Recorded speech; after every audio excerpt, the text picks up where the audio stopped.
was a report in the press that supposedly had been leaked out of the Human Rights Commission about what actually happened during the crackdown last year against the red shirts. And there was a big fuss about how this report was leaked because some red shirt leaders didn't like the content of what was leaked, right? Actually, the whole Pheu Thai party doesn't like it.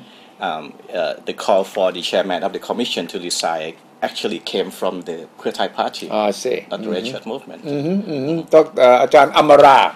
Ajahn Amara is the chairperson of this commission.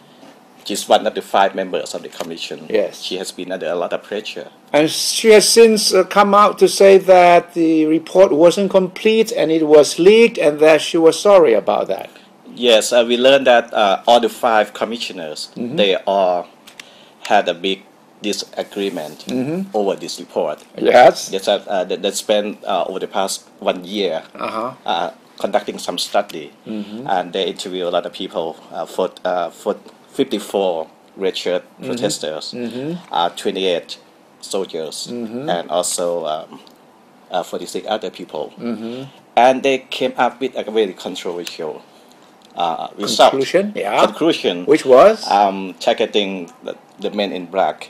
And there was some kind of not a conclusion, but the study point toward the black shirt being part of the red shirt movement last year.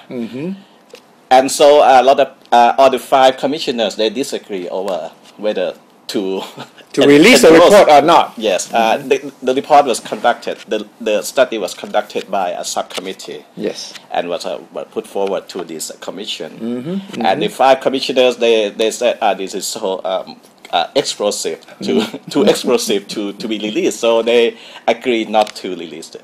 But then somehow it was leaked out. Yes, and that upset a lot of people, including the red shirt leaders and also the Pheu Thai party. So is the commission sort of saying that they are still investigating and that this is only an initial report or maybe one of the many reports from subcommittees? Yes. And that they still are working on it so that one day the final full report will come out? Right.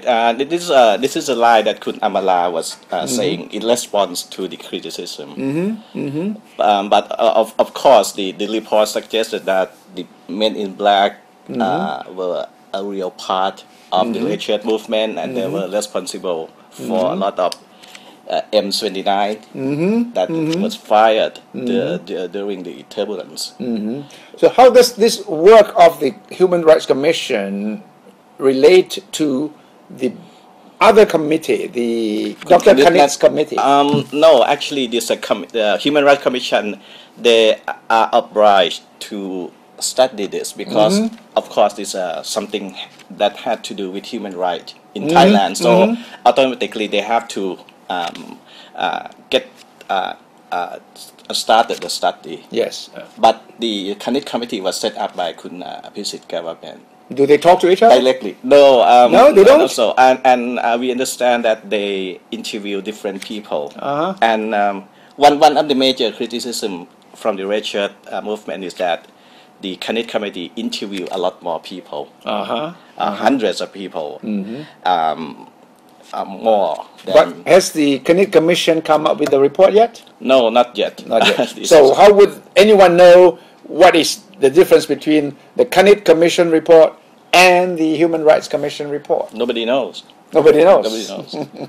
So they should be working together. They should be working together. But they're not. They should put the interviews, the result of the interview. They should combine what they have found out together. But in the end, there must be a real investigation into what happened. Yes, and one thing is that a lot of investigation has been focusing on the role of the Thai soldiers. Yeah. And somehow this people find it very sensitive to dig into what the red shirt, or at least the red shirt guards, were doing during the crisis. And this is they have been called for a more comprehensive investigation into the armed elements that were at play during that crisis to find out who they were really working for. Well, somehow I think they should all work together and there should be a national report that will have to finally tell the public of what actually happened. Because if you don't have the truth or the facts, then you cannot have national reconciliation. Yes. Because people will still be pointing fingers at one another. And that you would never ever come to a point where you say, okay, some people have done something wrong, and that national reconciliation would take place based on what will be done to make amends or to compensate for the losses. Yes. Otherwise, if you don't like the report, you would say it's bad. You would only want a report that would satisfy your side of the story, which would not lead anywhere, because the conflict, the differences in society will remain there. So, the rest of the people should wait for a real independent and far-reaching and really, really open investigation into it. Otherwise, people will say, I will only accept any report that I find acceptable. And there will be no end to the conflict.